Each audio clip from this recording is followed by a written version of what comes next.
cierto es que la opinión pública contra Salinas no ha cambiado. En todo caso ha empeorado. Y no cambiará. Seguirá siendo tema político por el resto de su vida, incluso después de su muerte. ¿Habla seguido con Salinas? Seguido, no. De vez en cuando lo veo, pero no hablamos de política mexicana. Él tiene sus propias preocupaciones, me da la impresión que lo que hace es tratar de mantener algún tipo de equilibrio y evitar que haya más desorganización, pero no le pregunto qué está pasando. No tiene por qué decirme, soy extranjero y no tengo responsabilidades políticas en México, así que es mejor no saber. ¿Entonces de qué hablan? De historia, teoría política, etc. ¿Pero no sobre México? No, muy poco. ¿El rompimiento entre Salinas y Zedillo fracturó más al PRI? El PRI se fracturó en la sucesión de 1982, Fidel Velázquez y Luis Echeverría tuvieron que tolerar a Miguel de la Madrid. Un técnico que podía lidiar con el presupuesto y la crisis económica, se creyó que podían tolerarlo porque después, en la sucesión de 1988, las cosas regresarían a la normalidad. Creo que no se creía que la ruptura sería tan profunda y grave.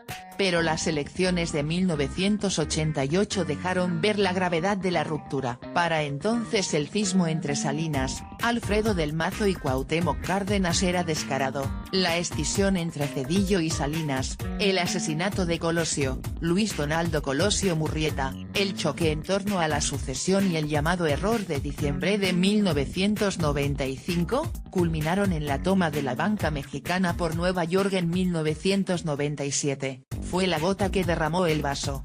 Hasta los llamados técnicos se derrumbaron. Digo llamados porque en realidad eran políticos, no se toma el poder por mérito técnico. ¿Qué provocó la ruptura al interior de un partido que llegó a ser uno de los más represivos y autoritarios del mundo? La ruptura no es del PRI sino de su maquinaria. Eso era el PRI, una mera maquinaria que operaba debido al constante reclutamiento de nuevos cuadros y a las concertaciones de componendas sólidos entre camarillas. Las dos crisis más importantes que demolieron a las camarillas gobernantes del PRI fueron el crack financiero de 1982 y la venta de los bancos mexicanos a Nueva York en 1997. Las diferentes facciones empezaron a derrumbarse.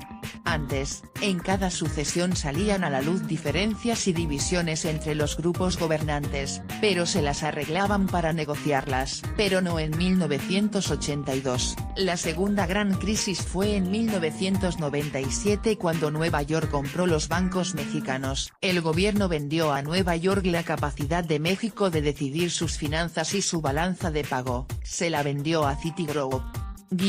¿Qué viene para México?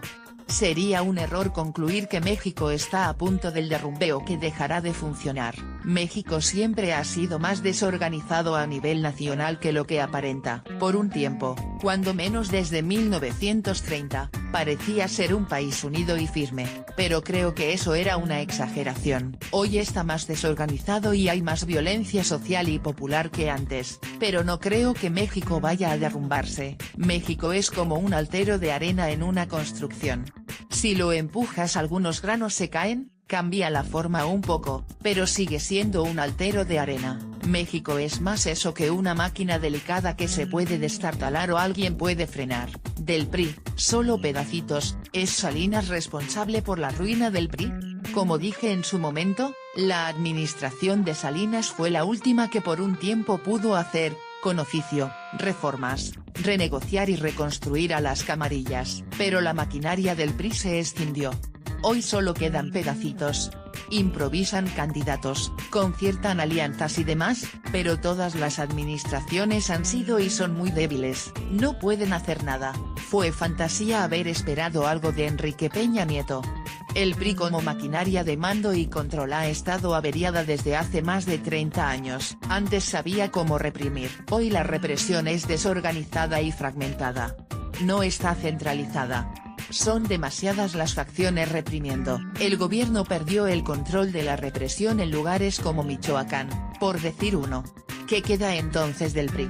El membrete. La mayor parte del PRI está en el PRD o en otros grupitos. Se deshizo. El candidato presidencial no es militante priista de hueso colorado y no usa el logo del PRI. Abandonaron su propia marca. Increíble. Tiene sentido. Cuando se es político hay que nombrar al menos peor de entre los peores. ¿Qué ha sido de las camarillas? Hay maquinarias a nivel estatal que más o menos parecen funcionar. La única que se me ocurre sería la de Sonora. Pero aún allí está bajo ataque. Los políticos siempre se atacan entre sí y la gente que estudia la política se va de bruces. Las luchas, ataques y contraataques legales y políticos son típicos de la política. Entonces se exagera la alarma. Cuando menciona Sonora ¿se refiere a Manlio Fabio Beltrones? Sí, por él, más que nadie. ¿Funciona como las viejas camarillas del PRI? Diría que sí.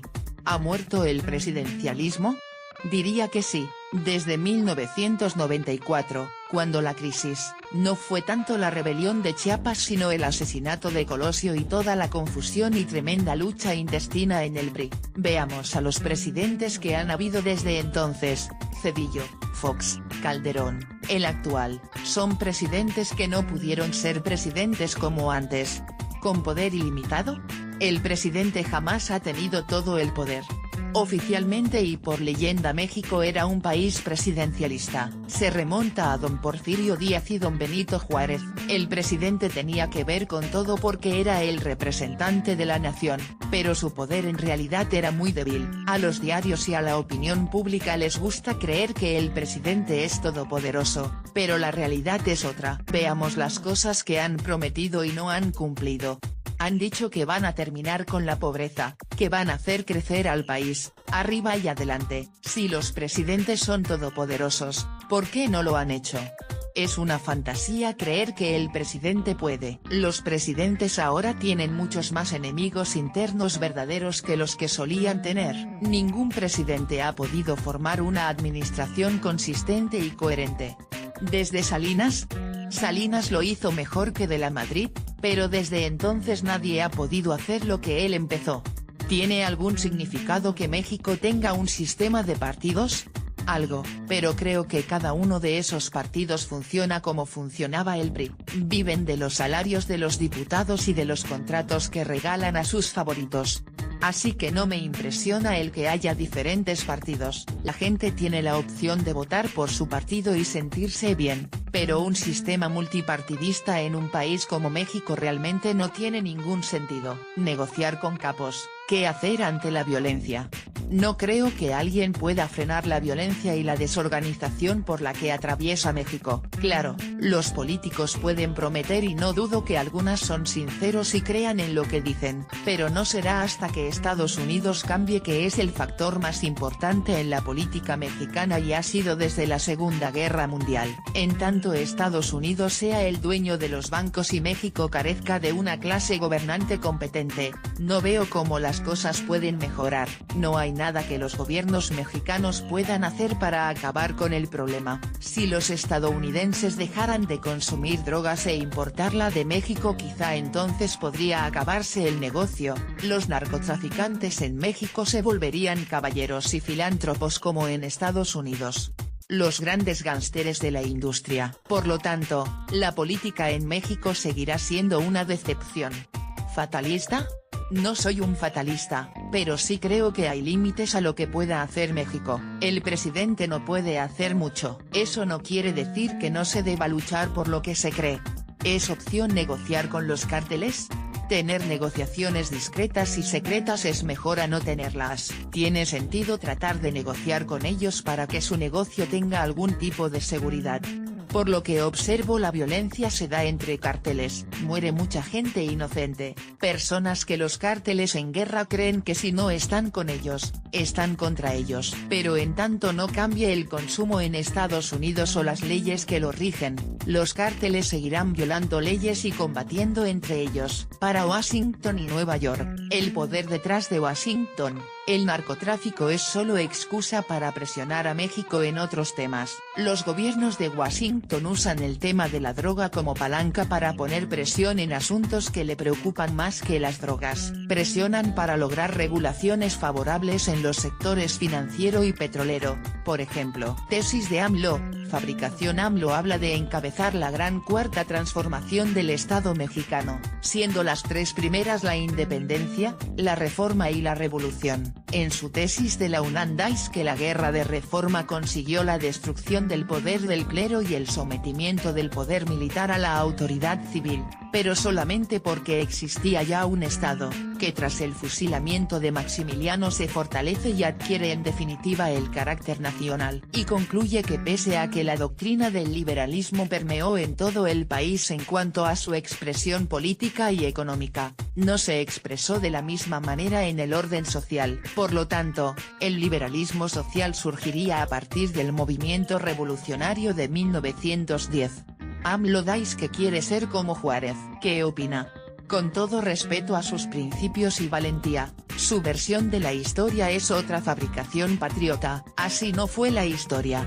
En los últimos años he estado estudiando y escribiendo sobre aquello, la formación de la cultura política de México en el siglo XIX, antes de la Revolución, para explicar por qué hubo tanto desmadre en la Revolución. En breve, puedo decir que la historia no sucedió conforme a lo que dices que dais.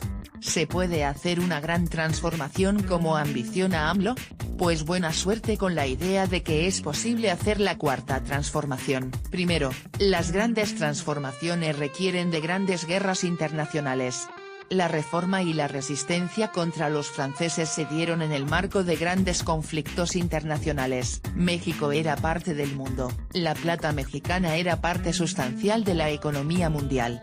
México no existe en el vacío. La idea de que los presidentes pueden hacer revoluciones por sí solos es un delirio, un sueño. Tienen que decirlo para que sus creyentes voten por ellos, pero cualquier adulto, cualquier persona madura y sensata, sabe que las revoluciones simplemente así no se hacen. Expropiar bancos, tomar el control de las instituciones financieras y planificar la economía para ofrecer empleos y tierras a la gente, no equivale a una transformación verdadera. En todo caso, es una revolución tipo George Soros. Diría esto, si en diciembre cuando tome el poder el próximo presidente, quien quiera sea, digamos que es AMLO, ocurre una crisis internacional grave, algo que pronto desemboca en guerra, con todo tipo de consecuencias económicas y militares sin precedente, entonces creo que el cambio en México sería inevitable. Pero es un sueño la idea de que México puede cambiar por sí solo, que puede transformarse por su cuenta, como si existiera separado del resto planeta donde todo